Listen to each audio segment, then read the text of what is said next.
அஸ்ஸலாமு அலைக்கும் வரஹ்மத்துல்லாஹி வபரகாத்துஹு. தீமைகளை தடுப்பது.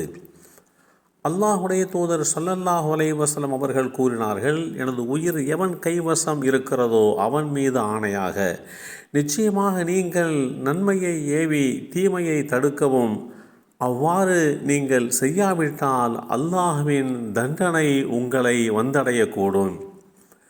பின்னர் நீங்கள் அந்த அல்லாஹுவை அழைத்தாலும் அவன் உங்களுக்கு பதிலளிக்க மாட்டான். இந்த செய்தி ஹுதைஃபத்துல் யமான் ரதியல்லாஹு அன்ஹு அவர்கள் மூலமாக அறிவிக்கப்பட்டு அஹ்மத் என்ற நூலிலே 23301 என்ற எண்ணிலே பதிவு செய்யப்பட்டிருக்கிறது. அல்லாஹுடைய தூதர் ஸல்லல்லாஹு அலைஹி வஸல்லம் அவர்கள் அறிவுறுத்தினார்கள், உங்களில் எவரேனும் ஒருவர் ஒரு தீமையை கண்டால் அதனை தன் கையால் தடுக்கட்டும். அப்படி முடியவில்லை என்றால் அதனை நாவால் மாற்றட்டும். அப்படியும் முடியவில்லை என்றால் அதனை தன் உள்ளத்தால் வெறுக்கட்டும். இந்த நிலையானது விசுவாசத்தின் பலகீனமான நிலையாகும் என்று குறிப்பிட்ட இந்த செய்தி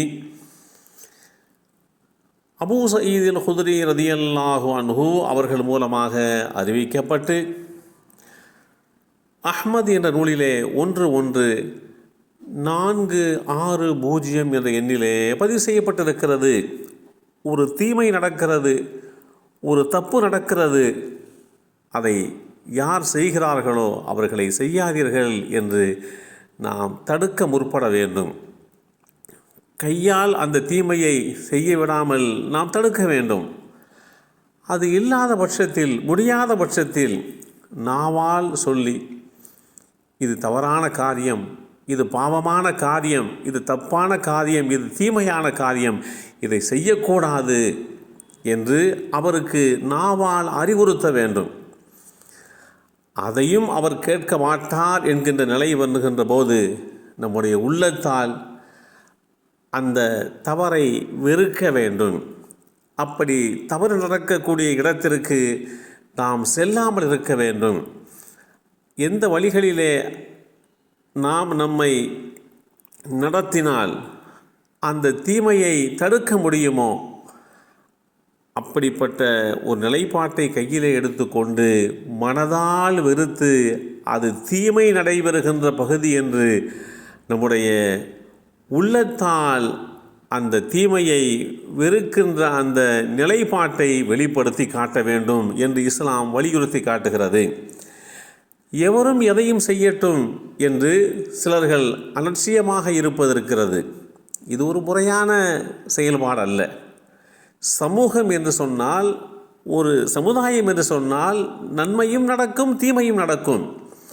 தீமை நடைபெறுகின்ற போது அந்த மக்களை அறிவுறுத்த வேண்டும். இது தீமை, இது பாவச் செயல், இதன் மூலமாக நீங்கள் பாதிக்கப்படுவீர்கள், உங்களுடைய தலைமுறையை இது பல வகையிலே சிதைத்துவிடும், நீங்கள் காலங்காலமாக கட்டி காத்து வந்த எல்லாவற்றையும் இழக்க நேரிடும் என்றெல்லாம் அவர்களை சொல்லி அவர்களை அந்த தீமையை செய்யாமல் தடுக்க வேண்டுமே தவிர, நமக்கென்ன வந்துவிட்டது, நாம் உண்டு, நம்முடைய வேலை உண்டு என்று இருப்போம் என்று இருப்பது ஒரு பொருத்தமான செயல்பாடு இல்லை என்பதை இஸ்லாம் மிக தெளிவாக எடுத்துச் சொல்கிறது. அல்லாஹ் சுப்ஹானஹு தஆலா தன் தூதர் ஸல்லல்லாஹு அலைஹி வஸல்லம் அவர்கள் மூலமாக நன்மையான விஷயங்களை அவர்களுக்கு, அதாவது ஜனங்களுக்கு அறிவுறுத்தி கொண்டே இருக்க வேண்டும். தீமையான விஷயங்களிலே இருந்து ஜனங்களை தடுத்து கொண்டே இருக்க வேண்டும். நன்மை நடைபெற வேண்டும், தீமை முற்றிலுமாக நிறுத்தப்பட வேண்டும் என்கின்ற நிலைப்பாட்டை இந்த உலகத்திற்கு அல்லாஹ் சொல்ல வைத்தான். அந்த அடிப்படையிலே தான் அல்லாஹுடைய தூதர்கள் இந்த உலகத்திலே நல்ல விஷயங்களை, நன்மையான விஷயங்களை எடுத்து சொன்னார்கள். தீமை நடைபெறுகின்ற போது அதை கடுமையான முறையிலே தடுத்தார்கள் என்பதைத்தான் நாம் புரிந்து கொள்ள கடமைப்பட்டிருக்கிறோம். எல்லாம் வல்ல அல்லாஹு தஆலா நன்மையை மக்களுக்கு மத்தியிலே எடுத்து சொல்லி, தீமையான காரியங்கள் நடைபெறுகின்ற போது அதை தடுக்கக்கூடிய மன வலிமையை நமக்கும் நம் சந்ததிகளுக்கும் அல்லாஹ் வழங்கி அருள் புரிவானாக. அஸ்ஸலாமு அலைக்கும் வரஹ்மத்துல்லாஹி வபரகாத்துஹு.